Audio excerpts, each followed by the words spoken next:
Here's the rundown on Chevy's new 2016 Colorado diesel. Its new Duramax turbo diesel engine is made in Thailand. The transmission is assembled in Mexico. There's plenty of Brazil in the basic design. Chevrolet is a French name. The whole thing is assembled in Missouri, and you'll need at least $3,730 additional American dollars if you want one instead of a gasoline-fired version of this compact truck.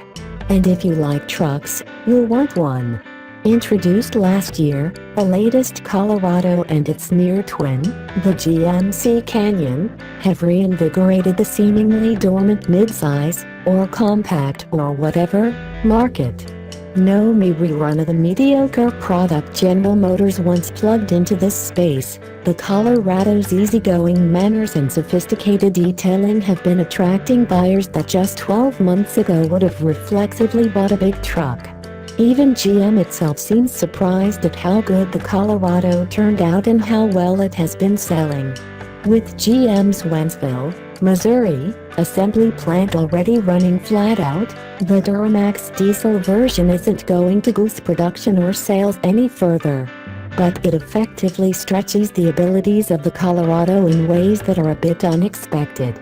The big, long-stroke, 16-valve DOHC 2.8-liter Duramax 4-cylinder is rated at only 181 horsepower, but it churns up a chunky 369 lb-ft of peak torque at just 2,000 revolutions per minute. That's a full 100 lb-ft more than what's been available with the Colorado's gasoline V6. And it's not far behind the 383 lb-ft Chevy claims for the Silverado 1500's 5.3-liter V8, which also needs to spin to 4,100 revolutions per minute to reach its torque peak.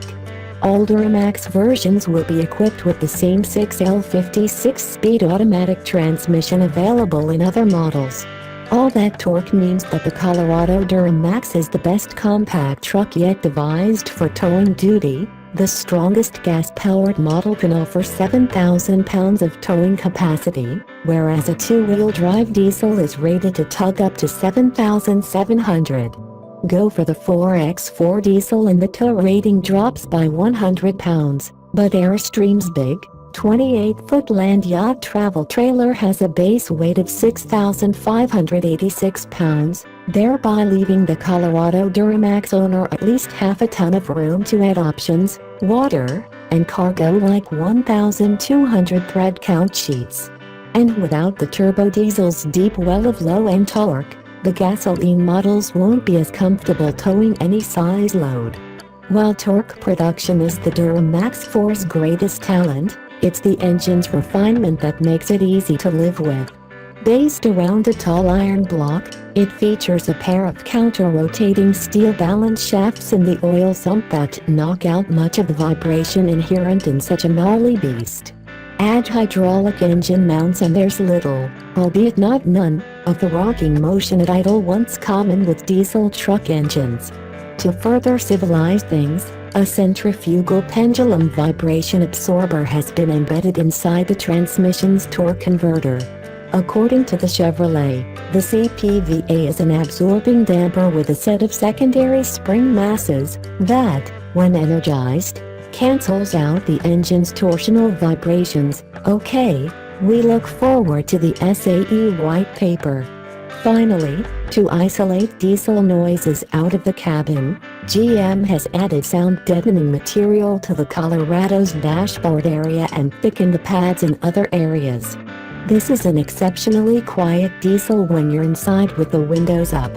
Driving an unladen Colorado Duramax 4x4 along California's Central Coast, it's the quiet and refinement that impresses the most initially. The engine rarely operates at speeds over 2,000 revolutions per minute, and the transmission is just as poised here as it is when it's lashed to a gas engine. Unless the driver is staring at the tachometer, or obsessed with ultimate acceleration numbers, there's little to indicate that this Colorado is burning diesel fuel. According to Chevrolet, the Duramax adds about 440 pounds to the Colorado's curb weight compared with the standard 2.5-liter gasoline 4-cylinder. That's about 270 more than the V6. Since practically all the additional weight is on the nose, there's some slight increase in steering effort, but that's about it. Of course, the diesel isn't as quick as its V6 brother, but it's quick enough under most circumstances. There are no EPA fuel economy ratings available as of yet, but GM has stated a goal of 30 miles per gallon highway for the Colorado diesel. While towing a 4,000-pound horse trailer that GM just happened to have lying around, the diesel found its voice. The engine is not very loud, but the clatter of the engine's compression ignition is apparent. It's not a bad sound and may in fact be reassuring to some owners as sounding the way a diesel should. But it's definitely there. What's also there is an integrated exhaust brake, a device also known as a jake brake, that uses engine exhaust pressure to regulate downhill speed without over-reliance on the four-wheel disc brakes. The Colorado Duramax is civilized enough to drive every day and small enough to fit in most garages, and it carries a friendly sticker price as far as diesel trucks go, although Ram offers its EcoDiesel V6 in the full-size 1,500 for about $32,000. And there's never been a truck in this size class so clearly focused on towing ability. The main downside is that availability is restricted to short and long bed crew cab LT and Z71 models. The extended cab remains gas only.